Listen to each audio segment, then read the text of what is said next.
Little known fact, the Boston Tea Party protesters actually dunked the tea into the Boston Harbor. Just put it in the fucking hole. Jam into the harbor.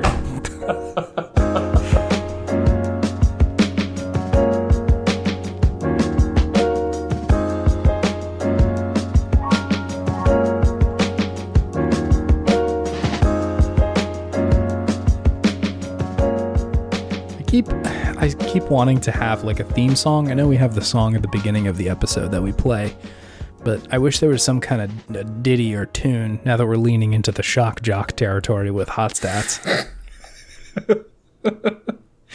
With the hot stats, yeah, definitely Hot shock stats. jocks now.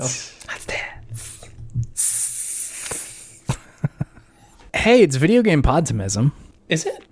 It's Video Game Podtimism, the Optimist video game variety show where two best friends talk about the wonderful world of gaming. I'm Chase. I'm David, and I'm very interested to know what Chase's theme song for us would be. If you could just work something off top the dome right now. Okay. Hey, it's Video Game Podtimism, where two best friends talk about games. Bum, bum, bum, bum. They're gonna talk about some old games, yeah, and maybe new ones too sometimes. That was great. I feel like I need one more refrain there. One more refrain. They got segments like Gaming Wisdom, and we're gonna make a sequel, yeah. It's Video Game Podtimism. It's Video Game Podtimism. Wow.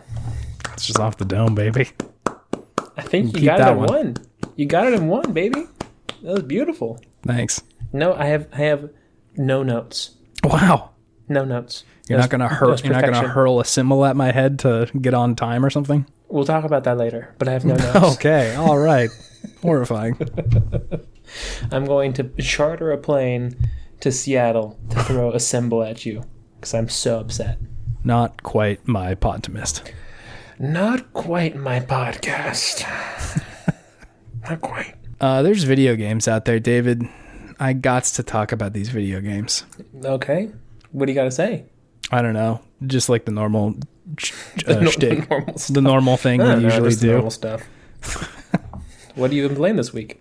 This week I've been playing my normal run-of-the-mill stuff that I don't always mention, which is usually like a combination of Dota, Slay the Spire, and Animal Crossing. So consider those noted. The main thing that I've been playing that is outside of the norm is Crosscode. What is that? What are all these indie games you play? It is a game on Switch, not a remaster, just a regular game. Okay. Not a remaster. Not a remaster. I'll have to like pitch my vocals up right there. Yeah. Crosscode is a game that I feel like it came out in like 2012 or something. It's fairly old at this point. Okay. But it recently has been released for like Switch and PlayStation 4 and I think Xbox as well. Mm-hmm. It is an interesting game. I saw Jason Schreier tweeting about it. They're like, hey, it's coming out this week. Go buy it. And so I did. And it's pretty good. It is like a sort of an action RPG, like top down. It looks like a SNES game, which is cool for me. I love a lot of those older games. It's got kind of a Chrono Trigger-y look to it, which is nice. Mm-hmm. There are, I guess I haven't played a game like this in a while that like, I feel like the games made to look like Super Nintendo games or of that era a lot of the time aren't RPGs or aren't action RPGs. And so a lot of these strides in game design that we've had in the last like 20 to 30 years since the SNES usually aren't really applied to games like this. And so it's pretty interesting to see that happen. Okay. Like they have pretty good world building, pretty good combat and like character development as far as like mechanics go. Like there's like skill trees and shit. Side quests, which I feel like just weren't a thing on Super Nintendo, like as explicitly as they are now. Yeah, definitely not.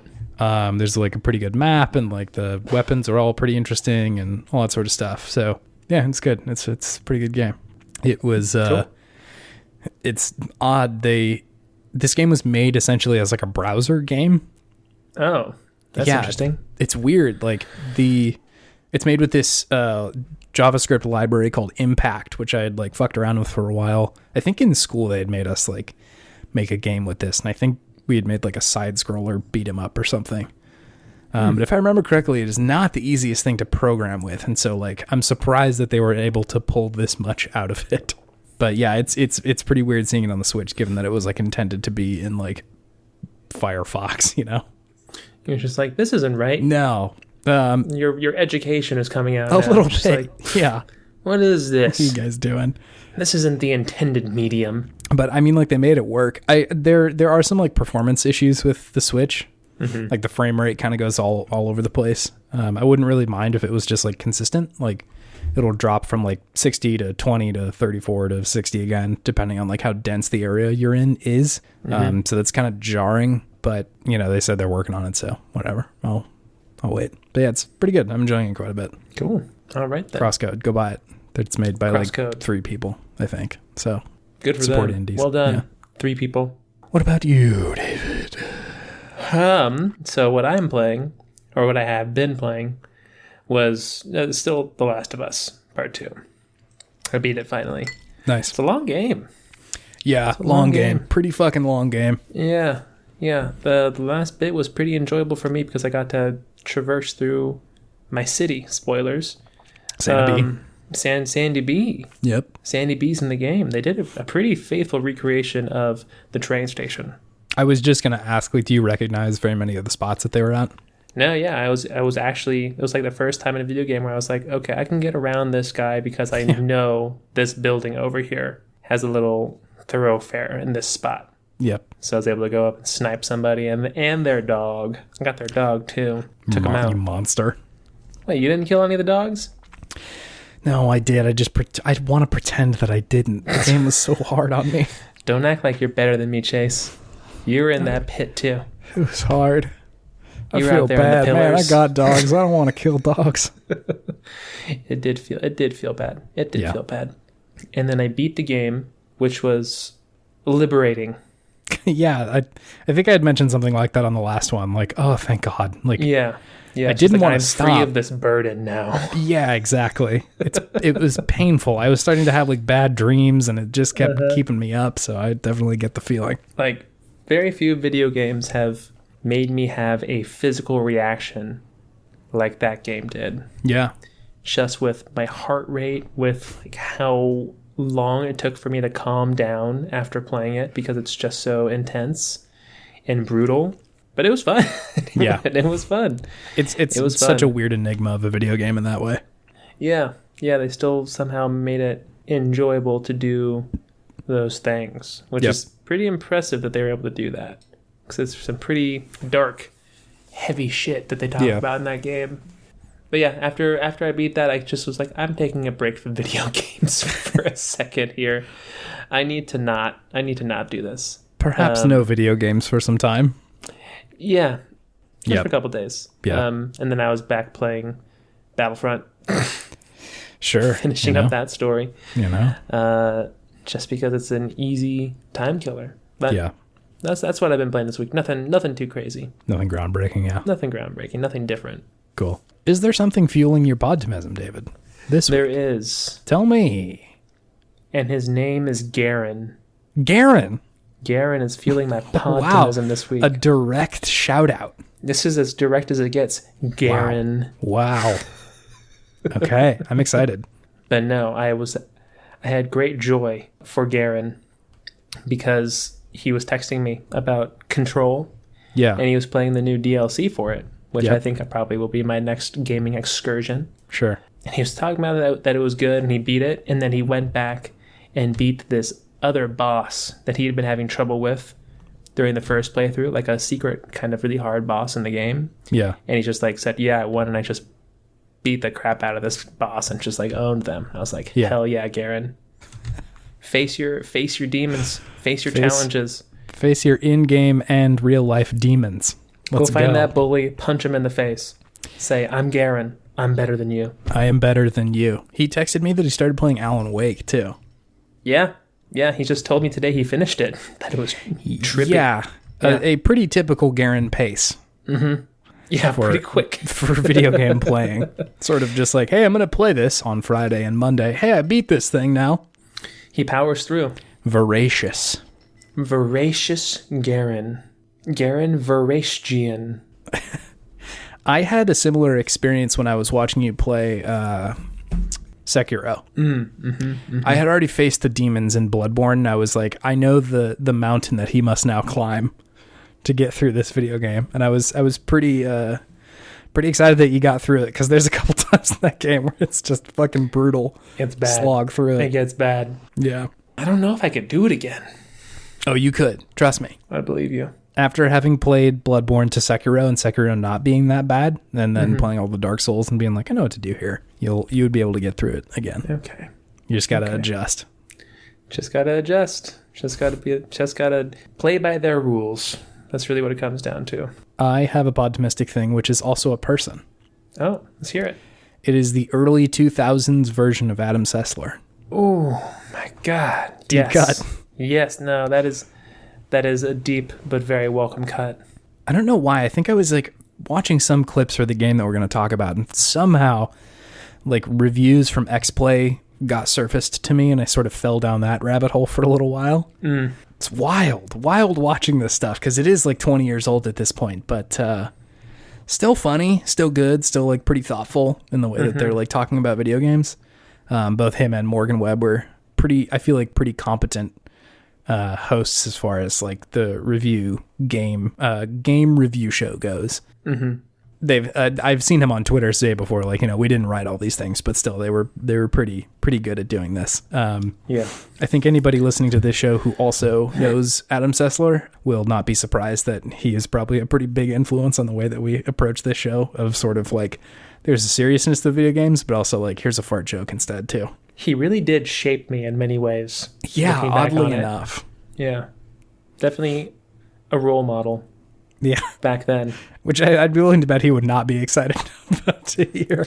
Yeah, that's possible. Or he'd be flattered. Who knows? Yeah, Who knows? Maybe. We'll see. Just remember you and I talking on the phone, watching XPlay in our separate abodes. Yeah. Just being friends. It's a great time. Being tiny little nerd friends. Tiny little nerd friends. Yeah, dude was pretty smart. I liked watching him. I like listening to him.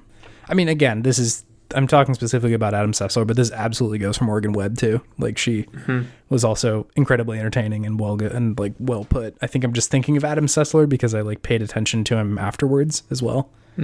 He did like Sessler's Soapbox for a while, which was I think just on G4's website, which I thought was pretty cool. That was like an early like games criticism show that he did, where he just sort of talked about something in games that wasn't necessarily a review. So I thought that was pretty neat. I know games were like big by the time he was doing video game reviews and like criticism for video games, but I feel like there weren't that many people that early who were taking games like seriously enough in that way. Obviously, again, let's not discount all the like thousands of people who are in the games like criticism field, but dude was just doing it on a way that it was speaking to me as a 12-year-old dude. He was doing it differently. Let's do it a little differently. Yeah. Yeah. He like hid the game's critiques inside of a joke, and that worked for me. He was a pioneer in that way. Yeah. At least in the, video-based video game review. Yeah. He was one of the first. Before then, it was just like, oh, my Game Informer's here, so now I'm going to read the review. Now, which is still good. Which is still good, right? Yeah. But a lot of places before G4, there weren't video reviews where you watch clips of the game and listen to someone narrate over it with their opinions. Yeah. So which is like a thing at this point. Oh, yeah. It's like the main thing at this point, right? Yeah. So he was definitely at the forefront of that and helped probably shape a lot of it, I would think. Yeah, I gotta assume so. Like, I know Angry Video Game Nerd was definitely like one of the bigger YouTube channels for a little while there as far as like gaming goes. I have to assume that there's a lot of Adam Sessler in that. And then obviously, the rest of YouTube. the rest of YouTube. Yeah. Yep. So hell yeah, Adam Sessler crushing it. Okay, do you want to move on to our next thing? Yeah. Great. Thank you for your approval. I had to think about it.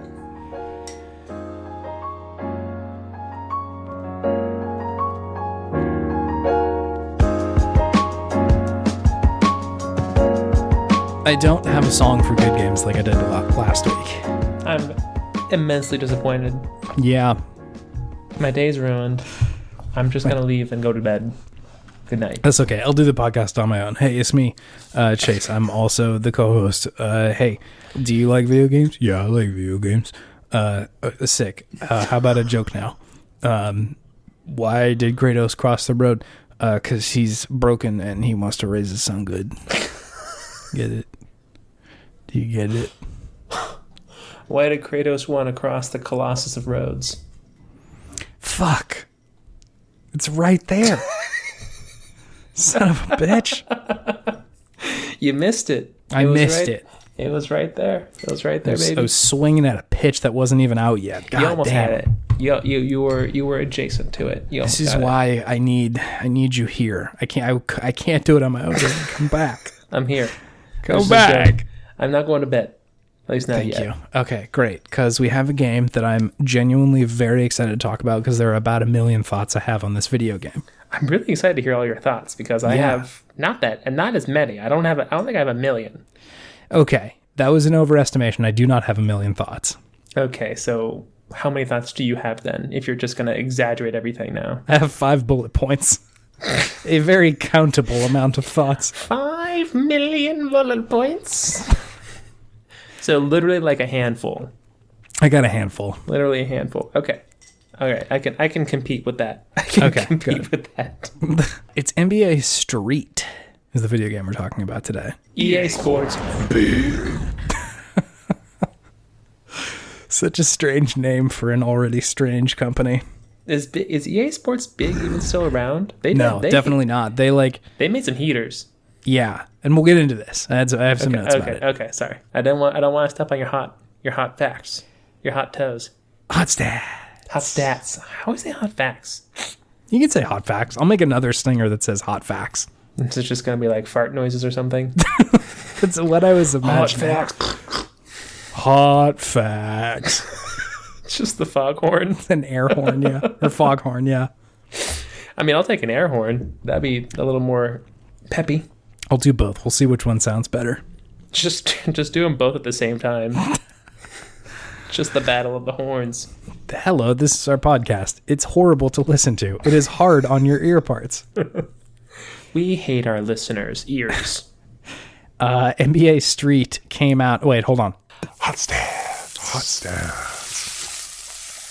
NBA Street came out on June 9th of 2001 on PlayStation 2. It's been a minute. Oh, it's a pre-9/11 video game. Just barely. Just under the wire. Just barely.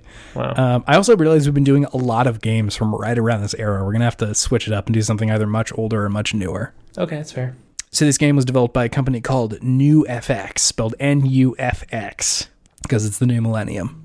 And, okay. Gotta be fresh. They were mostly a sports game company. They had made a handful of the PGA Tour games, NBA Live games, the NCAA March Madness games, if you remember those correctly. Sure do. I had a couple of those. They also made one of the Fight Night games that came out, I think. Fight Night. And then they also made an old Tasmania game that featured Taz the Tasmanian Devil on Genesis. Oh. I played that game. I think I did too. I played a lot of that game. That game was fun. We should do that game at some point. Yeah, true. What up, Tasmania? Mm-hmm. So, I think they were definitely in the biz before they were making this game specifically.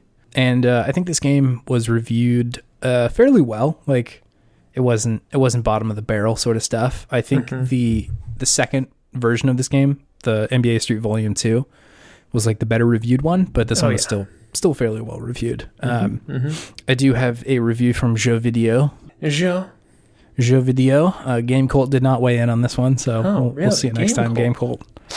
I have run it through Google Translate far too many times and have mangled whatever they had originally intended to say, but here is what they have said since running it through Google Translate 40 times. Here we go.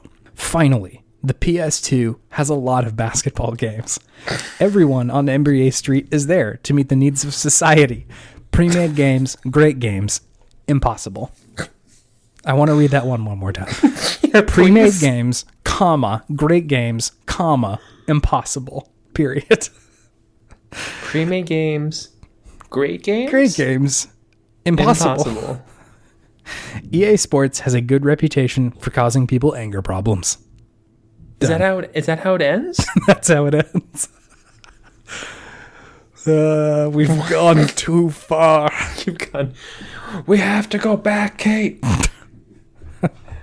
Wow, that one was special. That was a special roller coaster. review. That one was pretty good. Pre-made the needs of society, which everybody knows the three things: pre-made games, great games, and impossible.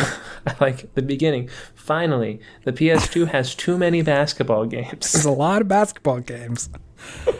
Oh my god, man, it sounded generally favorable though. I think in the original form, it was favorable to this game. I think most of the reviews were.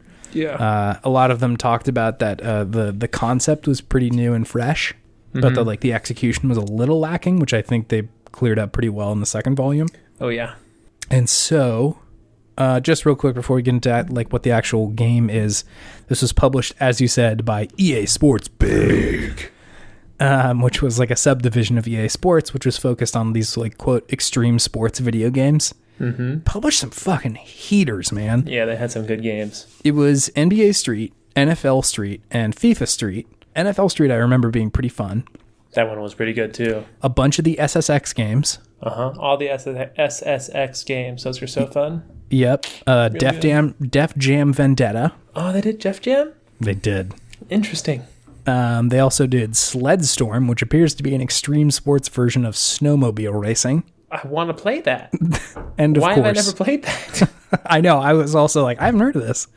And of course, everyone's favorite, Freak Style, a motocross game. Oh, I remember those. They were generally well reviewed, weren't they? I think most of these games were pretty high B, maybe low A areas. Like good games. Good games, yeah. They're right in this little slot we've got here. But I think EA was sort of at a weird time at the moment. They were really trying to push out games very quickly, and I think quality of the latter end of these games sort of suffered a lot. Like SSX and NFL Street were all being pushed out really quickly, and I think there was some fatigue that eventually happened.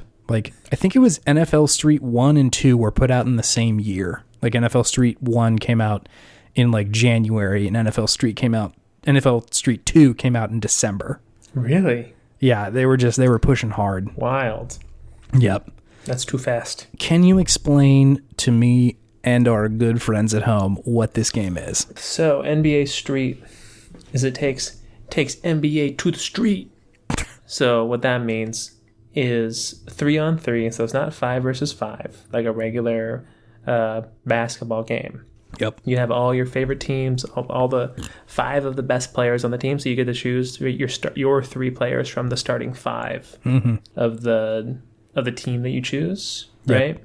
And then you play other teams, and the probably the biggest difference in the gameplay is it's definitely not a sim. It is an arcade style basketball game. And it really wants you to try and do tricks in the cool when you do things. You get points for doing tricks. You get points, and you build up your meter for an unblockable shot. Right. For when you do special tricks and do cool dunks and stuff like that, or block shots. Yeah. And people are just jumping 10 feet over the backboard, into the air, just doing crazy stuff. And you get to do all sorts of different tricks. But yeah, it's a fun arcade 3 versus 3 basketball video game that emphasizes style and looking cool more than tactics and stuff. It definitely reminds me of the same game design ideas that were present in NBA Jam are sort of extended here. Yeah, it's definitely a spiritual successor to NBA Jam, right? Where that was 2 versus 2, this is 3 versus 3. Yeah. And the on fire mechanic is essentially the turbo mechanic in this game, right? Yeah. So very similar games. Yeah, I think that's about right. The draw of the game. I guess I should contextualize this that I think a lot of sports games at the time were doing pretty sim heavy stuff. Mm-hmm. And so these games came along and sort of introduced the extreme sports things, which I think was sort of there in the early 90s, but hadn't really been done on the PS2 era quite yet. Mm-hmm. Remember NFL Blitz being kind of similar of just here's a sports game that's really over the top. But that was on N64, and they kind of took a pause, and then EA decided to get up in there with SSX and this and a bunch of other games. So I thought it was a pretty cool idea to run with, especially for NBA. I feel like basketball really lends itself to this like kind of over the top formula. Definitely. And can I just take this moment to just pour one out for what EA used to be? I know, right? Like an experimental sort of oddball game company. They used to do interesting, unique things. And now it's just like they would never make an NFL Blitz or an NFL Street anymore because that would potentially take away profits from Madden every year, right? Yeah. They're too corporate now. This was back when they were a true video game company.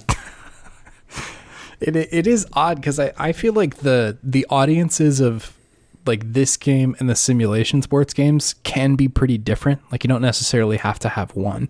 Oh, totally. I really don't play a lot of sports games, but I definitely played NBA Street. Like this was a huge, huge game, and I loved playing it. Mm-hmm. No, it was great because it's the knowledge level is so much lower for entry. You know. So this is something I was kind of going to bring up with like the gushing segment here of like I feel like with a lot of sports video games, especially now, but then too, you definitely had to have an existing knowledge of the sport to be able to be pretty good at the game, right? Mm-hmm. Like to play Madden, you have to kind of know what any individual play is going to do or like how to run it and shit like that. Yeah. Versus like most other video games don't come with that like baked in knowledge that you have to have of anything other than the video game. And so it can be sort of this like barrier to entry, but NBA Street really didn't do that. They were like, here's the shoot button, here's the dunk button, here's the run good button. Like, because a lot of the in-place rules aren't there of normal basketball, it like lends itself to being just a lot more fun and accessible for people who, like myself, weren't super familiar with like every individual rule of basketball. Mm-hmm, exactly. And a lot of the rules weren't the same. Like you could just goaltend the shit out of anybody in this game. Yeah, goaltending stands out as something that I'm like, I learned from NBA Street and then did it in like an actual basketball game. And they're like, oh, actually, no, you can't do that. Yeah, you're just like... What the fuck? What, so shooting is actually beneficial? Yeah. I can't just pop it out of the cylinder? Yeah. So yeah, no, it was... I really liked that this was sort of an entry point into basketball at large. At least it was for me. Like something else that I'd written down was that like, you know this pretty well, but I was not a particularly athletic kid in my younger years. And so like there was this weird experience that like cropped up for a little while where my appreciation of sports was like directly hindered by other people being super into it.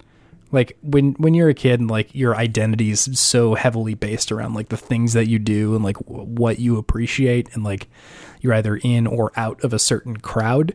Mm-hmm. Like I was just like diametrically opposed to being into sports. And so like even shit like Rocket Power, I was like, fuck this show, dude. That's for like sports kids. I hate these shows. You didn't like Rocket Power? In hindsight, I've watched it since. I was like, yeah, it's pretty fucking good. But like at the time, I was just like, this is for active kids. Like I'm not one of those people. This is for outside boys. I'm an indoor boy. Yeah. And so like I had felt sort of like on the outside of this crowd and like especially with like actual sports, right? Like it just wasn't something that I was familiar with at all. I didn't really none of the people in my family were really into sports at all, so I didn't have that appreciation of it. Like my dad was into baseball, so I like knew the rules of baseball, but that was really it. Like we didn't ever play or anything. So like my appreciation of sports at large were just not there. However, something like this or even, fucking NFL Street or something gave me a way in and like sort of allowed me to appreciate something that I felt very like on the outside of for like a long time. Mm-hmm. Kind of in no small part, I think, and an NBA Street probably led to me enjoying basketball. It's a gateway. It's a gateway. It truly is. Gateway sport. You had like already been into basketball for a while by the time this was happening, right? Yeah, my soul had already been crushed from my body. By the Kings. Yeah, this actually came out pretty soon after that disastrous. Oh wait, no, this came out before then. Oh, I was still a sweet summer boy. You were filled with hope. I was filled with hope for the future of the Kings, and boy was I a fool. Pedro was like in this game, wasn't he? Yeah, Pedro, Chris Webber, Vlade was in it, Jason Williams. Yeah, the one of them was like one of the like top players in the game, if I remember correctly. Chris Webber. Was it really? Yeah, the C-Web. Yep. C-Web was one of the best players in the league at the time. Yeah. Oh, man. No, I'm going into one We of don't my have to sad go down spaces. this road, David. I'm going into one of my sad rooms. Oh, God. This is where I'd hang my championship banner if I had one. Anyways, that was my sad basketball experience for the day. Sure. Yeah. There's plenty of them when you're a Kings fan. They're abound. There's plenty of them. Also, when I was younger, like whenever I would start up the game, or when I started up the game for the first time and they had all the NBA logos on there, I was like frantically looking for the Sacramento Kings logo because there's always a part of you as a Sacramentan that's like, if they forget about us and leave us out of this, even though we're a part of it, I'm going to be so mad. Because there's a real possibility that they're like, who has won a championship at all recently? Yeah. I think we got them all. It's just this weird Sacramento complex. I don't know. You know what I'm talking about, though? Oh, yeah. Absolutely. Okay, good. It's like getting picked last for the entire NBA. Yeah. It's like when Oprah came to Sacramento to talk about the tent city of homeless people in the river in the parkway, and was just like, "Yeah, but Oprah was here, so that was cool." Talking about our terrible homeless problem. Thank you, Oprah. She said the word Sacramento, which was tight. The sacred words came out of her mouth. The sacred words. She's the chosen one. What else about this game? I thought it would be relevant to at least bring up the fact that, like, so I fell down a streetball rabbit hole in looking this game up, just like wandering around Wikipedia about it. All interesting stuff, all cool, but it is interesting looking back on this game 20 years ago, because it's like a game that was made by, like, by and large white dudes that were mostly profiting off of a subculture that not a lot of white dudes are a part of. So I thought it might be worth mentioning that, like, maybe if this was made today, it should be made by a different group of people that might understand the culture a little bit better. But it's fair. I also felt this is from somebody who is a suburban white guy, so take my opinion with a big old grain of salt. But it felt like they were capturing a part of the culture in a way that was, like, faithful to what was happening, like actually going on. It just felt like fun and cool, and like had a lot of the hallmarks of like these videos that you would see of like actual street ball happening. That I don't know. It made it feel like a very optimistic and fun, enjoyable experience. Totally, yeah. It made you feel like a part of it. Yeah, which is cool. Good. It's hard to do. Like we were saying, I feel like you don't always do that with like video games, but like this and like Tony Hawk, I guess, were aiming to capture a subculture that like isn't always captured. Yeah, it felt very inclusive. It's just like everybody get in here. Yeah. Grandma, get in here. Little sister, little brother, get in here. You don't even know what's going on, but get in here. But play the NBA Street. Play the NBA Street. It's a good game. It's fun. The announcer, I remember being particularly fun. I can't remember who that was. That was somebody. I don't know if it was somebody. Was it somebody famous? But I remember the announcer was a big part of the game because he just added that fun little bit of commentary. And this is a thing. Like, again, fell down the rabbit hole. Watched a bunch of street ball videos. This is like a thing that like there's supposed to be some like commentary that's like just incredibly enjoyable. And there isn't like the normal basketball. Like, this is a thing in the NBA of people being kind of like entertaining to listen to, but it just takes on another life when it's street ball. When it's street ball. Yeah. Yeah. Michael Jordan was in the game. He was. That's Michael always Jordan fun. Was in there. He actually voiced his character, right? I think so, yeah. It sounded like him at the very least. Yeah. That's always a plus when MJ's in the game. He just adds a cool factor to anything.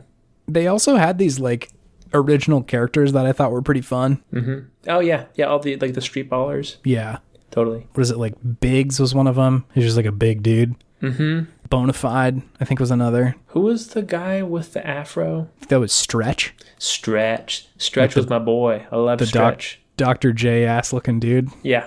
Yeah, no, Stretch was the best. He was my favorite for sure. Yeah. I think he was actually like statistically one of the better players in the game. Yeah, he was. I think he was one of like the more touted characters or like marketed characters for the game too. He was on the cover of the first one, yeah. Yeah, there you go. So yeah, I mean like the style of the whole thing was super fucking cool. Like I don't know, I enjoyed playing it just for like the commentary, the kind of music that was shifting around depending on like who was in front and stuff like that. And like, I don't know, it was great.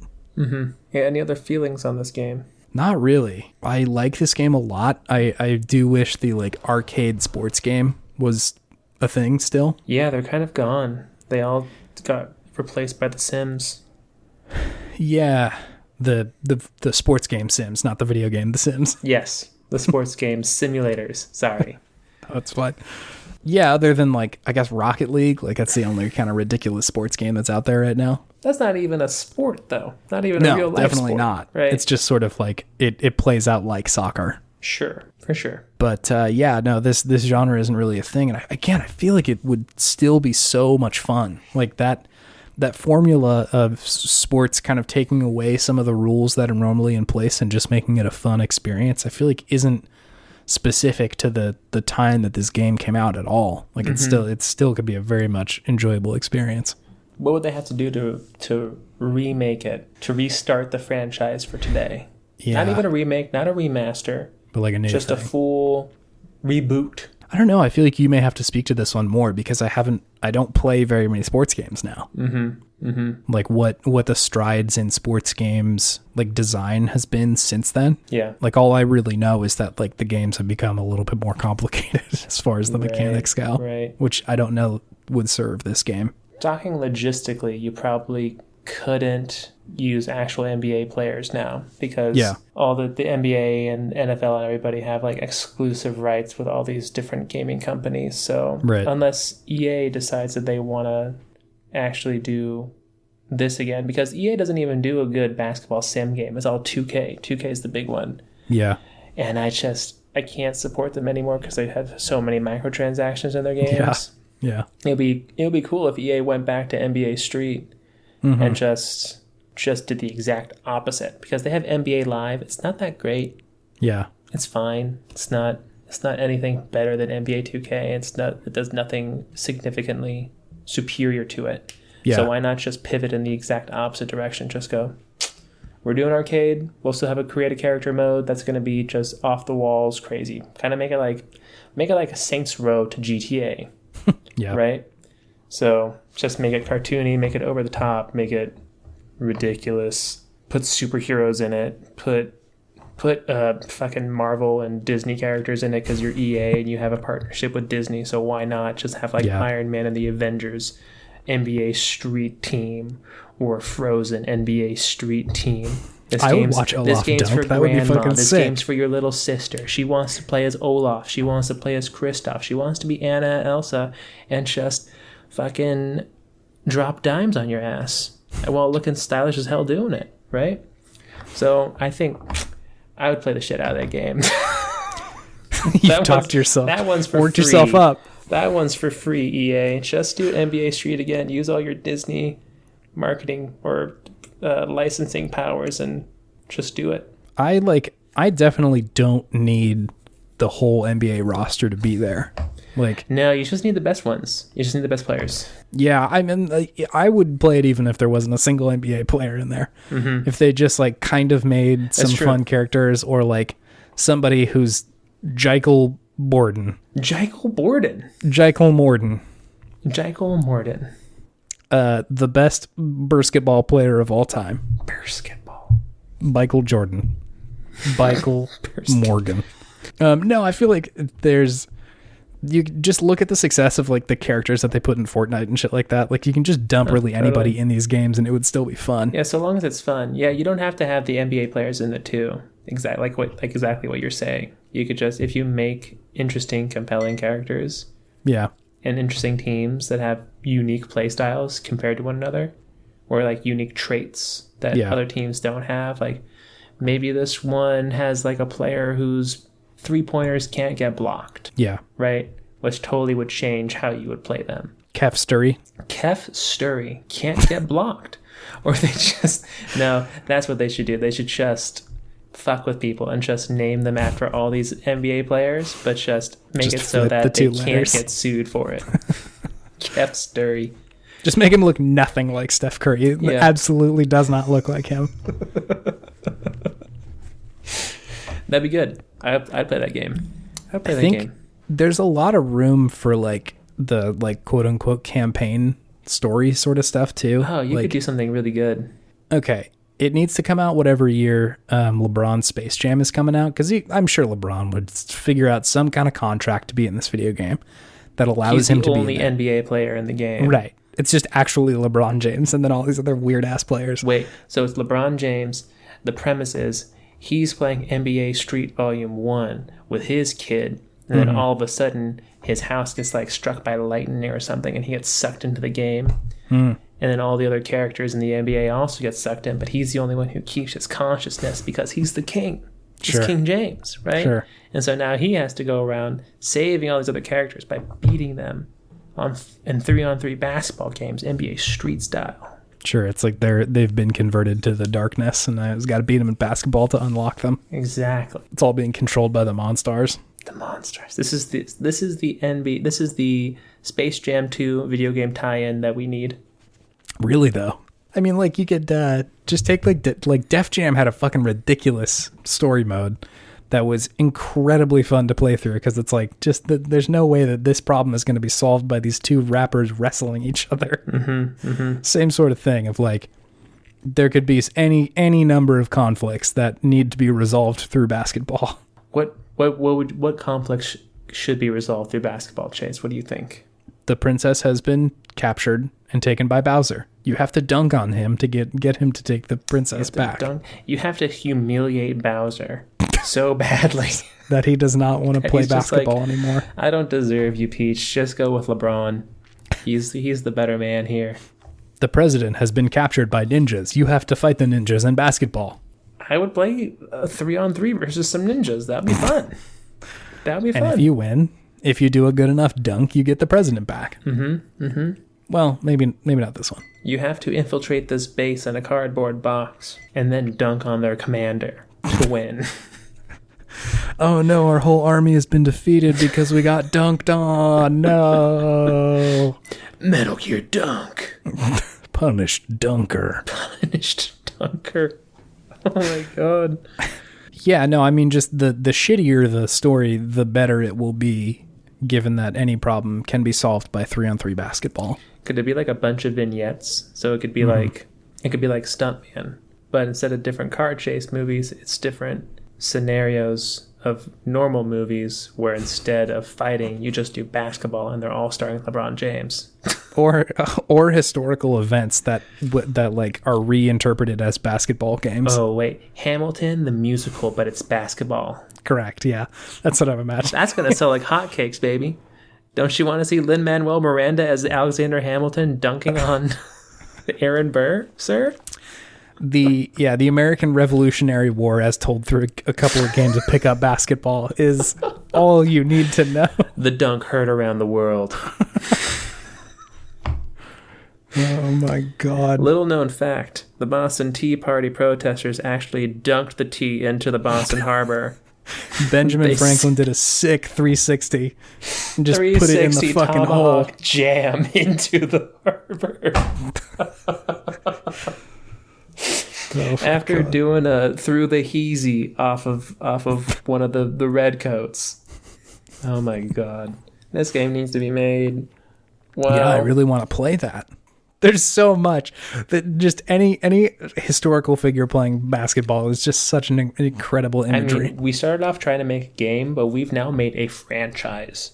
Yeah, correct. This is the Assassin's Creed formula, but for dunking on things. The DLC writes itself. Any historical event. The dunking loadable content.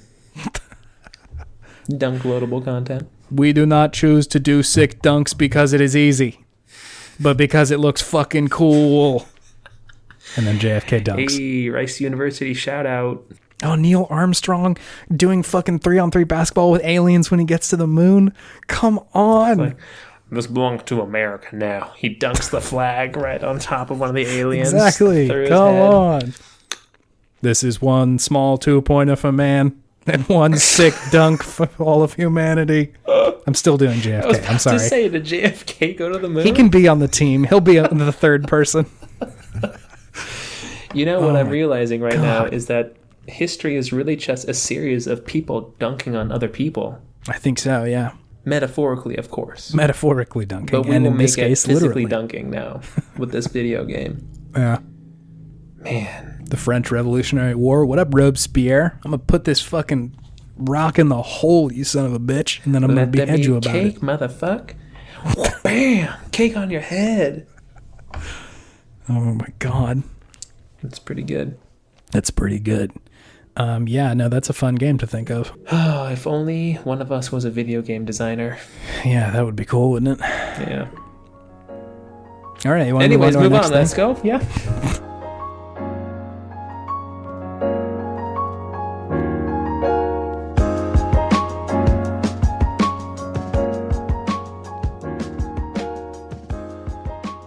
So we've already come up with a great idea for another NBA Street game.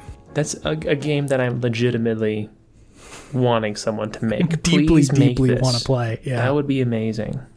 But I was wondering what else could be given the streetball treatment. Okay. There's no reason that streetball has to only apply to basketball. The formula of taking away rules and making things over the top is a great idea. Okay, so making generally arcadey versions of things. Arcadey versions of regular everyday life things, or regular games, or other stuff. Okay. What else could NBA cash or EA cash in on? Street quarantine. No masks. No masks. No masks. I think that's called the South. Got him. Get it, Florida. Get South it. on blast. No, it's actually quite a few states. Nobody's doing this right. Yeah. Yeah, we're But not. mostly Florida. Florida on blast. Florida and Arizona. Arizona's bad too.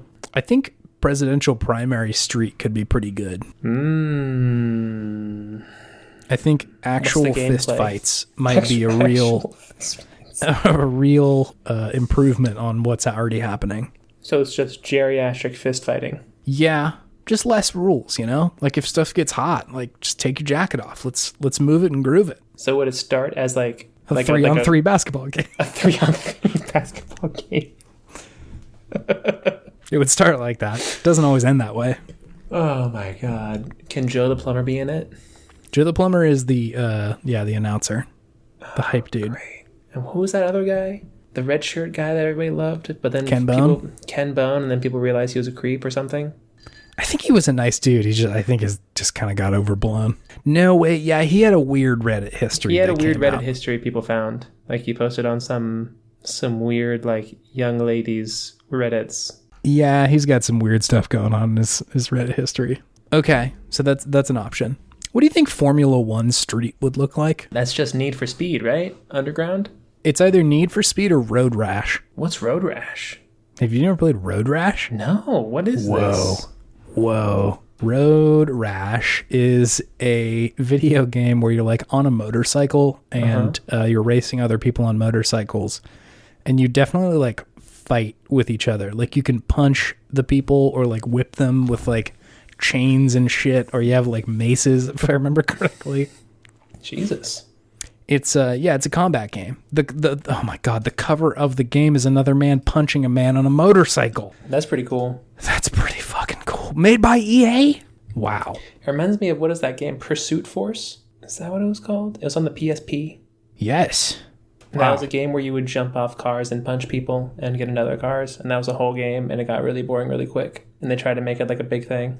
The cover of it does have a man jumping onto a tank, which is pretty cool. It looked pretty fun, but then it turned out that was its only thing. Yeah, so I think like if they just gave people in Formula 1 like chains to just sort of throw at each other. So it's Formula 1, but make it Twisted Metal.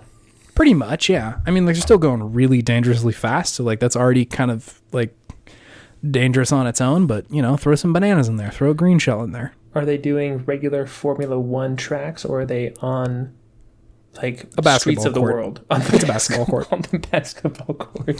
Yeah. It's a very, very tight race. That everyone's going to die. Everyone will you ain't die. got a lot of room to maneuver in there. It's over. You start your car and it's done. Yeah. That could be fun. That would be fun. Formula 1 Street. I think I was going to say Mario Party Street, but I feel like we already kind of handle that game like a street brawl. Very much so. That's no different than any other day. That's just how we play it. That's regular. You could do, that doesn't make any sense, Katamari Damacy Street. Okay. Is it competitive? No. You make a very big ball and then you dunk it on other players. That's it. Yeah, there's just like a celestial basketball hoop that you then bring your ball up to, and It all goes back to video games. It all goes Or back basketball. to dunking. It all goes back to dunking. Farming Street. Is this Farming Simulator or is it actual farming? That's not Farming Simulator. It's Farming Street. It's like Farming Simulator 2020, but it's the street version. But it's the street version, yeah. Yeah. So you're in a downtown metropolis somewhere. Trying to farm. And you just take over. You take over a part of the street. You just rip up the asphalt. Yeah. And you start planting things throughout the city. And you have to evade the police because you're a serial farmer. And you're just destroying the public utilities. Sure. And the roadways and causing havoc and traffic jams. But you're doing it because people got to eat. People got to eat in the street. People got to eat in the street, and they don't want to have to buy that processed crap anymore. Chase. Yeah. So, yeah, farming street. And then once you're done, you dunk your crop harvester machine onto the city's the city basketball council hoop. and the mayor. Yeah. You're like, and then you say, eat it and see how delicious it is and how good you feel afterwards because it's actual fucking food. You monsters. Like, this eggplant is phenomenal. Yeah. I didn't even add anything to it. This is just raw eggplant? My God. Tastes like a French fry. Tastes like a French fry. Speaking of which, what does McDonald's Street look like? It's just Grand Theft Auto San Andreas, but the main character is Ronald McDonald. I like that. But what if it was in real life? How do I go to McDonald's and play McDonald's Street? The rules are removed of McDonald's. What do you mean by that? Is this a video game anymore? No. I go to McDonald's, and instead of ordering a quarter pounder, is that a McDonald's thing? That's a McDonald's thing. I say, I want to play McDonald's Street. And they're like, okay, come to the back. Yeah. And they put me in a VR headset? Or do they just... yeah, right? I like that. They have a VR headset back there. And it's just you and Ronald. And Grimace. And Grimace and the Hamburglar. It's such a great name. That is peak portmanteau. Hamburglar. It's one of the top. It's top three for That's sure. Top three. Top three. God damn. Just for certain. Yeah. And it's just so funny. It is very funny. He's stealing a burger thief. He's stealing your hamburgers. I'm sorry. I'm digressing here. No, but this is worth it. The Hamburglar deserves his time in the sun. What McDonald's Street is you are doing VR with all of those characters, and then it is a heist game a la Sly Cooper, where you have to steal the great recipes of small independent chefs to then create McDonald's. Better nugs. How do I make the best nugs? How do I make the best fries? How do I make Fries. the best fries?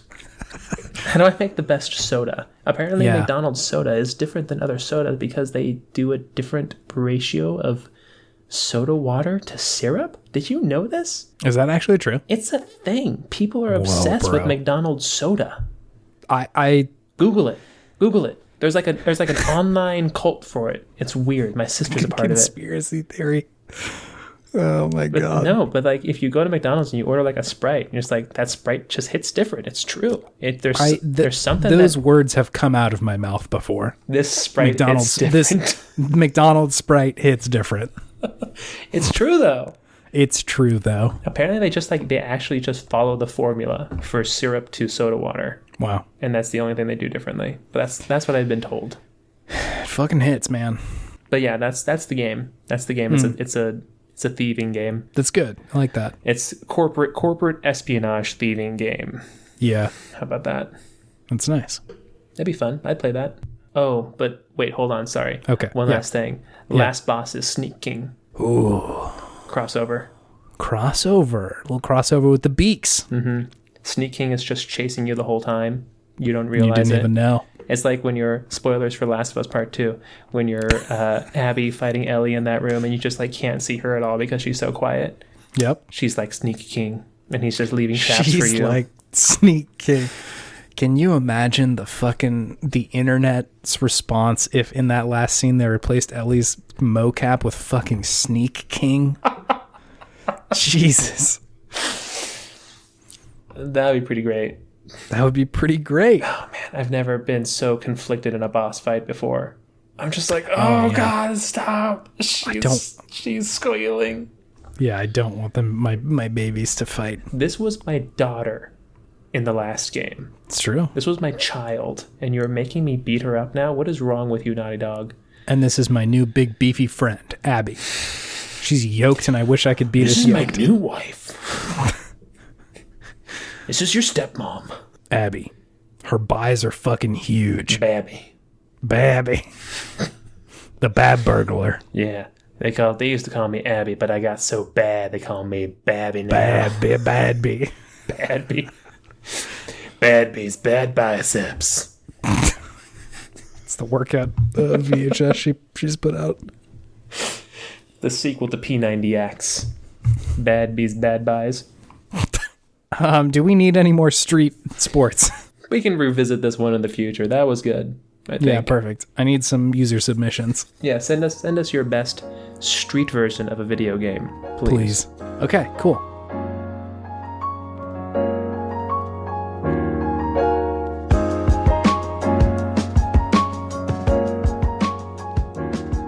Announcements. There are no announcements.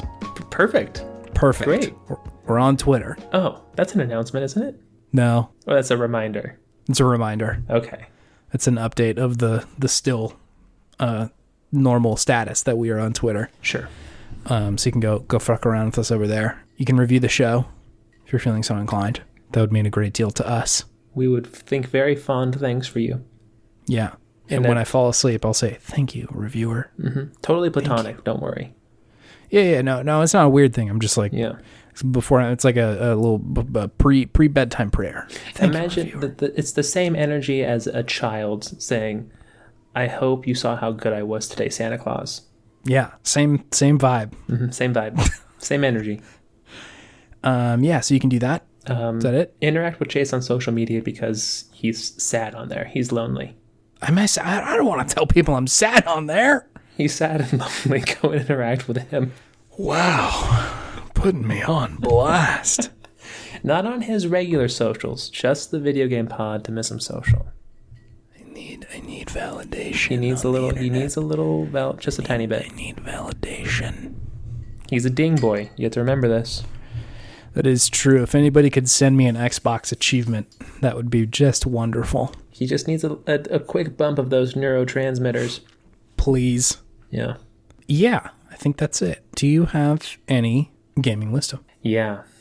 If you ever play street basketball, make sure to wear proper foot attire, such as sneakers, basketball shoes, any closed-toed laced shoe will do, with socks, of course, and orthotics or gel pads if you have flat feet like me.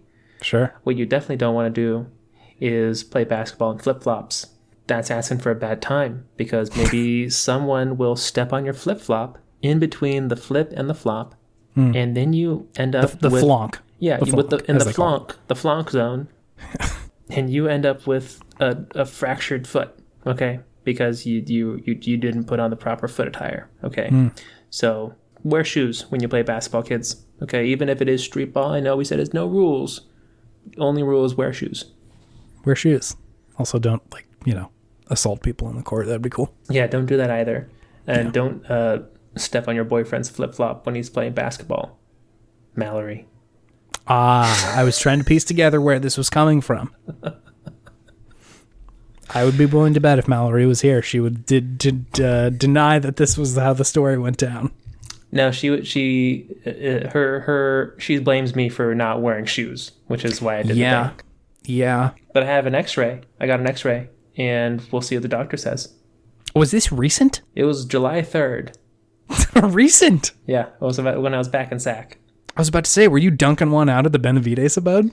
I was maybe being just a little too aggressive with our shooting around with Mallory, and she got over competitive and started playing some real D on me, and I wasn't ready for it. And she actually broke your ankles, maybe. My foot, thank you. different area, very different bone structure.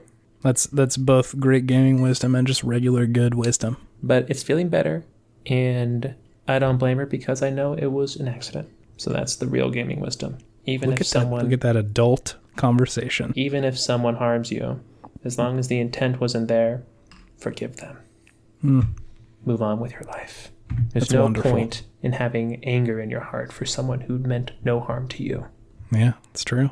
Especially when they're doing such a sick dunk. I know Mallory dunked over you. Mallory did a 360 between legs tomahawk jam while not even looking at the basket.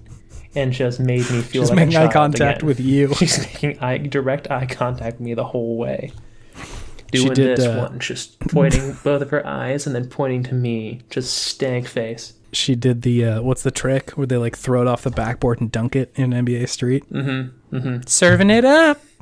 She did that.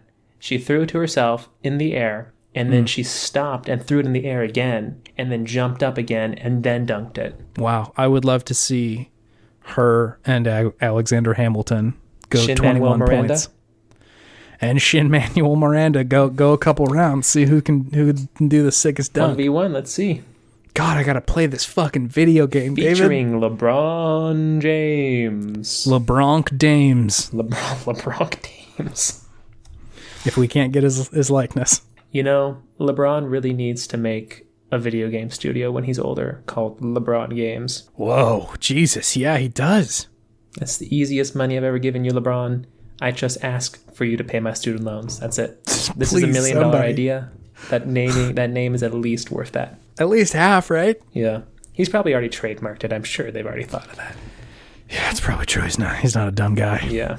He's got people. He's got people who's got people who've got people. True. Well, let's all hope LeBron can save us.